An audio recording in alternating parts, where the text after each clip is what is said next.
Вітаю, дорогі друзі! Сьогодні пропоную вам рецепт смачного майонезу на жовтках. Також нагадаю рецепт на цілому яйці і без додавання яєць на молоці. Перед вами все те продукты, которые понадобятся, а точное их количество, как всегда, укажу в рецепте, найдете его под видео в описании. Майонез готовлю на 2 желтка. Под прошлым видео в комментариях вы спрашивали, что можно приготовить на желтках и как их правильно хранить. Я храню в пищевом контейнере под крышкой. Можно затянуть пищевой пленкой. Но плюс к этому желтки желательно сверху залить еще растительным маслом. Не надо много, набирайте в столовую ложку и наливайте именно на желтки. Так они точно не будут подсыхать, сверху не появится корочка. Ну и в холодильнике они могут простоять 2-3 дня. Это для выпечки. Для майонеза лучше использовать сразу. Чем свежее продукты, тем дольше он хранится. Замораживать их тоже можно, но я не замораживаю. Использую, так скажем, в свежем виде. Поэтому не буду на этом останавливаться. Загуглите и посмотрите полную информацию. Итак, понадобится еще соль, сахар, молотый перец, черный или белый, какой у вас есть, горчица и лимонный сок. В рецепте я укажу точное количество всех этих продуктов в граммах. И может понадобиться еще молоко. Это уже смотря какой майонез вы хотите получить. Более густой или наоборот помягче. К растительному маслу добавляю сахар, соль, черный молотый перец. Сюда же лимонный сок. Можете заменить уксусом, самым обычным 9%. Кислота добавляется для вкуса, стабилизации и для более длительного хранения. Горчицу добавляйте по своему вкусу, учитывая вкус самой горчицы, она бывает разная. Так, и в последнюю очередь выливаю сюда желтки. Накрываю их ногой блендера и держу ее на одном месте, не поднимая, не передвигая по донышку, пока появится достаточно эмульсии. Она должна быть по всей окружности стакана. Вот теперь прохожусь по донышку, тоже не поднимая блендер. Эмульсии все больше и больше, а это значит, что майонез у вас точно получится. И взбиваю все время на самой высокой скорости. Процесс взбивания такой же, как и у майонеза провансаль. И когда вижу, что майонез уже начинает густеть, поднимаю блендер, захватывая верхнее масло. Взбиваю до густоты.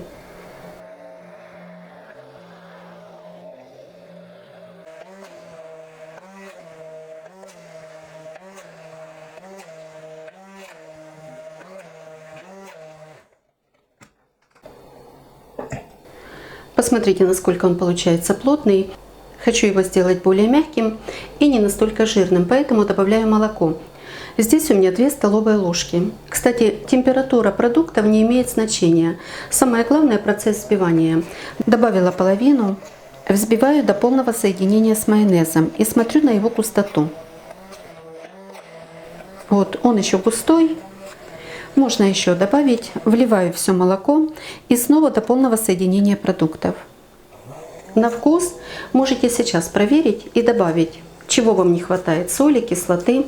Ну, сахара это точно достаточно. Возможно, горчицы. Все, майонез полностью готов. Очень вкусный, густой, аппетитный, гладкий, красивый. Если вас смущает в нем черный молотый перец, добавляйте белый. Посмотрите, майонез не растекается, в меру плотный. Он хорошо подойдет для приготовления салатов, для запекания, выпечки. В общем, для всего того, куда мы добавляем магазинный майонез.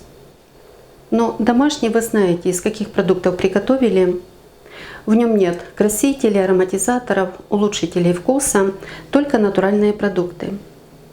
Храните его в плотно закрытой таре, набирайте чистой ложкой, и тогда в холодильнике он простоит около недели. А это майонез провансаль на целом яйце.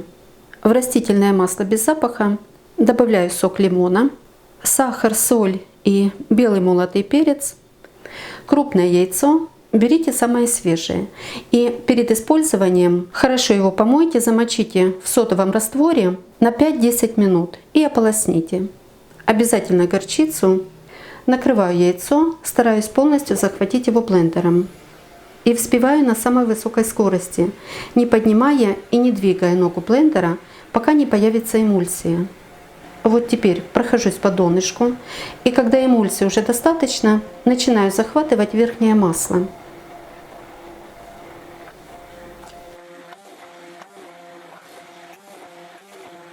Майонез полностью готов. Его можно использовать в таком виде или точно так же разбавить молоком. Пару ложек будет достаточно. Добавляйте порциями и смотрите на густоту майонеза. И вот сейчас по желанию можете добавить мелко нарезанную зелень или мелко натертый чеснок. Это уже смотря какой соус вы хотите получить. Вот такой он получается однородный, в меру густой, очень вкусный. Храните его также в хорошо закрытой таре и набирайте чистой ложкой. К растительному маслу добавляю молоко, и вот в этом рецепте температура их должна быть одинаковая. Опускаю ногу блендера и взбиваю на самой высокой скорости, не отрывая ее от донышка, до тех пор, пока эта масса загустеет. Вы это увидите и почувствуете.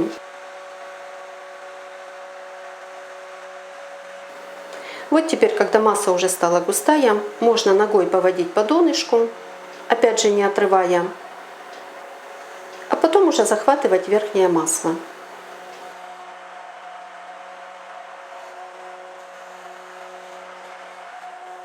Очень важно соблюдать не только температуру продуктов, а и процесс взбивания. От него тоже зависит положительный результат. Внимательно посмотрите, послушайте, сделайте точно так же, и я уверена, он у вас обязательно получится. Если у вас еще не появится много эмульсии, сверху будет много растительного масла, и вы уже начнете поднимать ногу блендера, то майонез у вас получится жидким. Вы его не сможете взбить до густоты.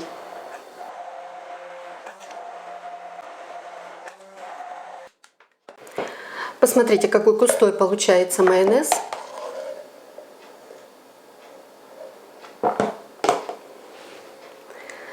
Добавляю сюда специи, горчицу и лимонный сок.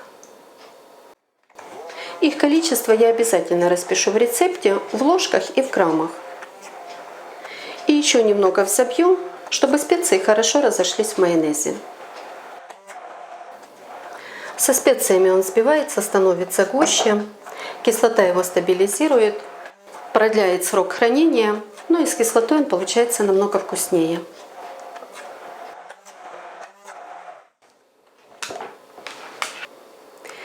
И вот посмотрите, какой он густой. Горчица ему немного придала цвет. Чем больше горчицы, если вы ее любите, добавляйте больше. Тем более желтый получается майонез. Вот такой вот он плотный, в меру плотный. Но учитывайте то, что чем дольше вы его будете взбивать на первой стадии, не отрывая ногу блендера от донышка, тем гуще получится майонез. Вот так вот легко и быстро готовится майонез, какой бы рецепт вы ни выбрали. Только не нарушайте, не ускоряйте процесс взбивания, и он у вас обязательно получится. Процесс взбивания – это самое главное в приготовлении майонеза. Якщо вам подобаються мої рецепти, діліться ними з друзями, підписуйтесь на канал, залишайте коментарі. Щиро дякую за вподобайки, а постійним спонсорам мого каналу за підтримку та допомогу. Мені дуже приємно, що ви цінуєте мій труд. І як завжди, бажаю вам всього найкращого.